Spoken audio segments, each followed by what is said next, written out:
Hi, Aditi. Tonight we're reading Beatrix Potter, The Complete Tales, and we are on The Tailor of Gloucester.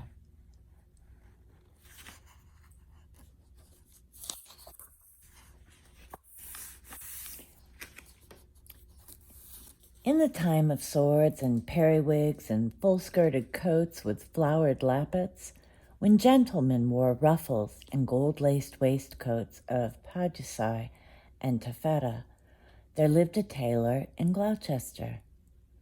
He sat in the window of a little shop in Westgate Street, cross-legged on a table from morning till dark. All day long while the light lasted, he sewed and snippeted, piecing out his satin and pompadour and lutestring. Stuffs had strange names and were very expensive in the days of the Tailor of Gloucester. But although he sewed fine silk for his neighbors, he himself was very, very poor, a little old man in spectacles, with a pinched face, old crooked fingers, and a suit of threadbare clothes. He cut his coats without waste, according to his embroidered cloth. They were very small ends and snippets that lay upon the table. Too narrow breadths for naught, except waistcoats for mice, said the tailor. One bitter cold day near Christmas time, the tailor began to make a coat of cherry-colored corded silk embroidered with pansies and roses, and a cream-colored satin waistcoat trimmed with gauze and green worsted chenille for the mayor of Gloucester.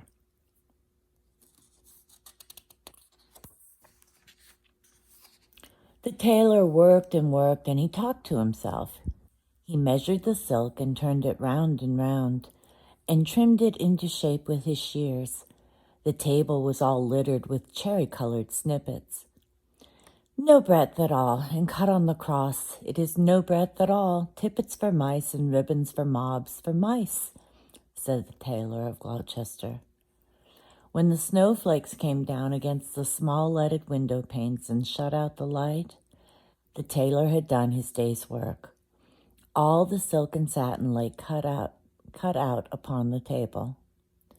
There were 12 pieces for the coat and 4 pieces for the waistcoat, and there were pocket flaps and cuffs and buttons all in order.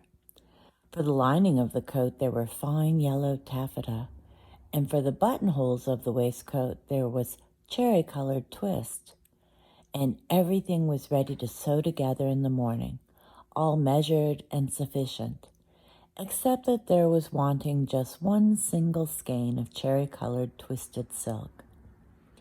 The tailor came out of his shop at dark, for he did not sleep there at nights. He fastened the windows and locked the door, and took away the key. No one lived there at night but little brown mice, and they run in and out without any keys. For behind the wooden wainscots of all the old houses in Gloucester, there were all little mouse staircases and secret trap-doors, and the mice run from house to house through those long, narrow passages. They can run all over the town without going into the streets. But the tailor came out of his shop and shuffled home through the snow. He lived quite nearby in College Court, next the doorway to College Green, and although it was not a big house, the tailor was so poor he only rented the kitchen. He lived alone with his cat. It was called Simpkin. Now all day long while the tailor was out at work, Simpkin kept house by himself, and he also was fond of the mice, though he gave them no satin for coats. "Meow," said the cat when the tailor opened the door. "Meow." The tailor replied, "Simpkin, we shall make our fortune, but I am worn to a ravelling. Take this groat, which is our last 4 pence, and Simpkin, take a china pipkin, buy a pennyworth of bread, a pennyworth of milk, and a pennyworth of sausages." And Simpkin, with the last penny of our 4 pence, Buy me 1 pennyworth of cherry-colored silk. But do not lose the last penny of the 4pence, Simpkin, or I am undone and worn to a thread paper, for I have no more twist." Then Simpkin again said, "Meow," and took the groat and the pipkin and went out into the dark. The tailor was very tired and began to be ill. He sat down by the hearth and talked to himself about that wonderful coat. "I shall make my fortune. To be cut, Bias. The mayor of Gloucester is to be married on Christmas Day in the morning, and he hath ordered a coat and an embroidered waistcoat to be lined with yellow taffeta. And the taffeta sufficeth. There is no more left over in snippets than will serve to make tippets for mice."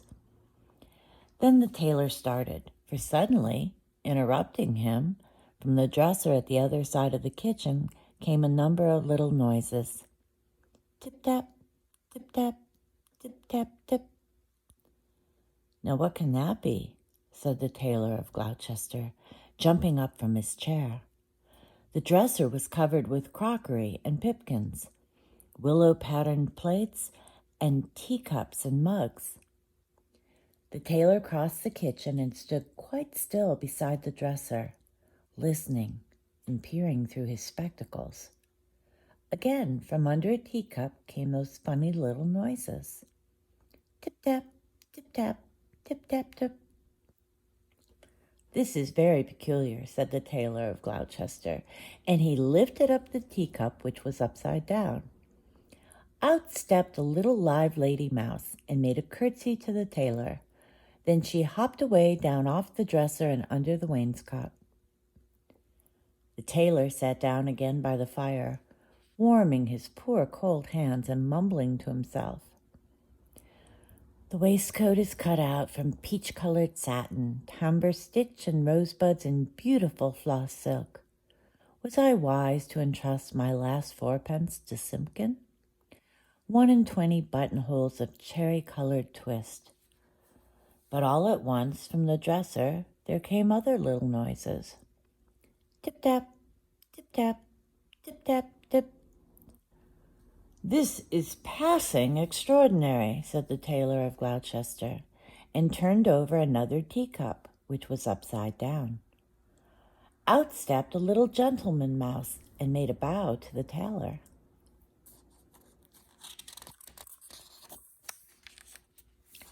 And then from all over the dresser came a chorus of little tappings, all sounding together and answering one another, like watch beetles in an old worm-eaten window shutter. Tip-tap, tip-tap, tip-tap-tip. And now from under teacups and from under bowls and basins stepped other and more little mice, who hopped away down off the dresser and under the wainscot. The tailor sat down, close over the fire, lamenting. 21 buttonholes of cherry-colored silk, to be finished by noon of Saturday, and this is Tuesday evening. Was it right to let loose those mice, undoubtedly the property of Simpkin? Alack, I am undone, for I have no more twist. The little mice came out again and listened to the tailor. They took notice of the pattern of that wonderful coat. They whispered to one another about the taffeta lining and about little mouse tippets.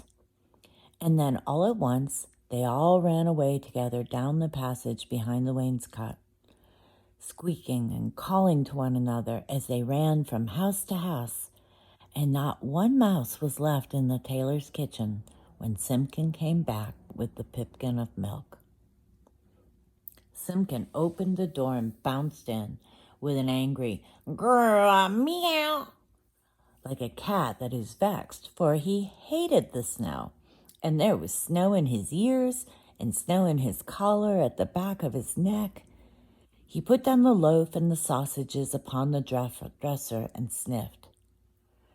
"Simpkin," said the tailor, "where is my twist?" But Simpkin set down the pipkin of milk upon the dresser and looked suspiciously at the teacups. He wanted his supper of little fat mouse. "Simpkin," said the tailor, "where is my twist?" But Simpkin hid a little parcel privately in the teapot, and spit and growled at the tailor. And if Simpkin had been able to talk, he would have asked, "Where is my mouse?" "Alack, I am undone," said the tailor of Gloucester, and went sadly to bed. All that night long, Simpkin hunted and searched through the kitchen, peeping into cupboards and under the wainscot, and into the teapot where he had hidden that twist. But still he found never a mouse.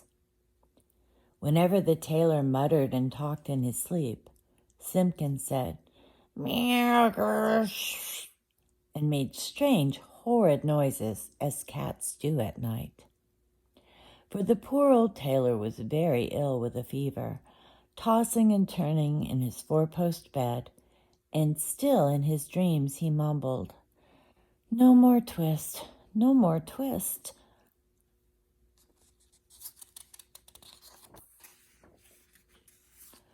All that day he was ill, and the next day and the next. And what should become of the cherry-colored coat? In the tailor shop in Westgate Street, the embroidered silk and satin lay cut out upon the table, 21 buttonholes. And who should come to sew them when the window was barred and the door was fast locked? But that does not hinder the little brown mice. They run in and out without any keys through all the old houses in Gloucester. Out of doors, the market folks were trudging through the snow to buy their geese and turkeys and to bake their Christmas pies. But there would be no Christmas dinner for Simpkin and the poor old tailor of Gloucester. The tailor lay ill for 3 days and nights, and then it was Christmas Eve, and very late at night. The moon climbed up over the roofs and chimneys and looked down over the gateway into College Court. There were no lights in the windows, nor any sound in the houses. All the city of Gloucester was fast asleep under the snow. And still Simpkin wanted his mice, and he mewed as he stood beside the four-post bed. But it is in the old story that all the beasts can talk in the night between Christmas Eve and Christmas Day in the morning, though there are very few folk that can hear them or know what it is that they say. When the cathedral clock struck 12, there was an answer, like an echo of the chimes, and Simpkin heard it, and came out of the tailor's door and wandered about in the snow. From all the roofs and gables and old wooden houses in Gloucester came 1,000 merry voices singing the old Christmas rhymes, all the old songs that ever I heard of, and some that I don't know, like Whittington's bells. First and loudest the cocks cried out, "Dame, get up and bake your pies." "Oh, dilly, dilly, dilly," sighed Simpkin. And now in a garret there were lights and sounds of dancing, and cats came from over the way. "Hey, diddle, diddle, the cat and the fiddle, all the cats in Gloucester." "Except me," said Simpkin. Under the wooden eaves the starlings and sparrows sang of Christmas pies. The jackdaws woke up in the cathedral tower, and although it was the middle of the night, the throstles and robins sang. The air was quite full of little twittering tunes. But it was all rather provoking to poor, hungry Simpkin. Particularly, he was vexed with some little shrill voices from behind a wooden lattice. I think that they were bats, because they always have very small voices, especially in a black frost, when they talk in their sleep, like the tailor of Gloucester. They said something mysterious that sounded like, "Buzz, quoth the blue fly, hum, quoth the bee, buzz and hum they cry, and so do we." And Simpkin went away shaking his ears as if he had a bee in his bonnet. From the tailor's shop in Westgate came a glow of light, and when Simpkin crept up to peep in at the window, it was full of candles. There was a snippeting of scissors and snappeting of thread, and little mouse voices sang loudly and gaily. 24 tailors went to catch a snail. The best man amongst them does not touch her tail. She put out her horns like a little Kylo cow. Run, tailors, run, or she'll have you all in now. Then, without a pause, the little mouse voices went on again. Sieve my lady's oatmeal, grind my lady's flour, put it in a chestnut, let it stand an hour. Mew, mew, interrupted Simpkin, and he scratched at the door. But the key was under the tailor's pillow. He could not get in. The little mice only laughed and tried another tune. 3 little mice sat down to spin. Pussy passed by and she peeped in. Where are you at, my fine little men? Making coats for gentlemen? Shall I come in and cut off your threads? Oh, no, Miss Pussy, you'd bite off our heads.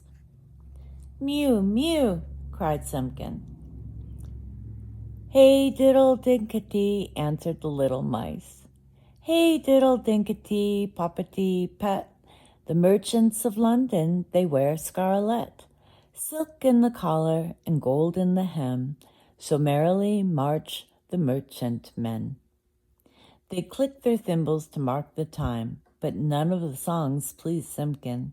He sniffed and mewed at the door of the shop. And then I bought a pipkin and a popkin, a slipkin and a slopkin, all for 1 farthing. And upon the kitchen dresser, added the rude little mice.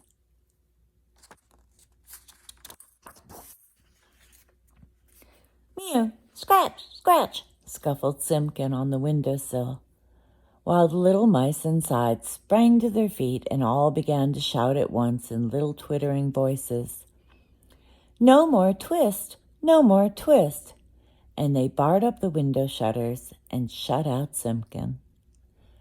But still, through the nicks in the shutters, he could hear the click of thimbles and little mouse voices singing, No more twist, no more twist. Simpkin came away from the shop and went home, considering in his mind. He found the poor old tailor without fever, sleeping peacefully. Then Simpkin went on tiptoe and took a little parcel of silk out of the teapot and looked at it in the moonlight, and he felt quite ashamed of his badness compared with those good little mice. When the tailor awoke in the morning, the first thing which he saw upon the patchwork quilt was a skein of cherry-colored twisted silk, and beside his bed stood the repentant Simpkin. Alack, I am worn to a ravelling, said the tailor of Gloucester, but I have my twist. The sun was shining on the snow when the tailor got up and dressed, and came out into the street with Simpkin running beside him. The starlings whistled on the chimney stacks, and the throstles and robins sang, but they sang their own little noises, not the words they had sung in the night. Alack, said the tailor, I have my twist, but no more strength, nor time. Then will serve to make me 1 single buttonhole, for this is Christmas Day in the morning. The mayor of Gloucester shall be married by noon, and where is his cherry-colored coat? He unlocked the door of the little shop in Westgate Street, and Simpkin ran in like a cat that expects something. But there was no one there, not even 1 little brown mouse. The boards were swept and clean, the little ends of thread and the little silk snippets were all tidied away and gone from off the floor. But upon the table, oh joy, the tailor gave a shout. There, where he had left plain cuttings of silk, there lay the most beautifulest coat and embroidered satin waistcoat that ever were worn by a mayor of Gloucester. There were roses and pansies upon the facing of the coat, and the waistcoat was worked with poppies and cornflowers. Everything was finished except just one single cherry-colored buttonhole. And where that buttonhole was wanting, there was pinned a scrap of paper with these words in little teeny-weeny writing: "No more twist."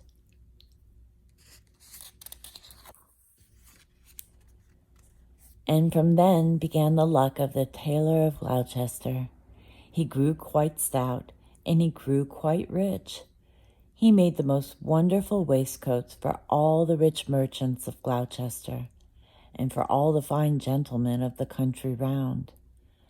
Never were seen such ruffles, or such embroidered cuffs and lappets.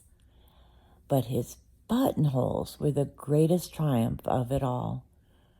The stitches of those buttonholes were so neat, so neat. I wonder how they could be stitched by an old man in spectacles, with crooked old fingers and a tailor's thimble. The stitches of those buttonholes were so small, they looked as if they had been made by little mice. The end. Good night, Aditi. I love you. Sweet dreams.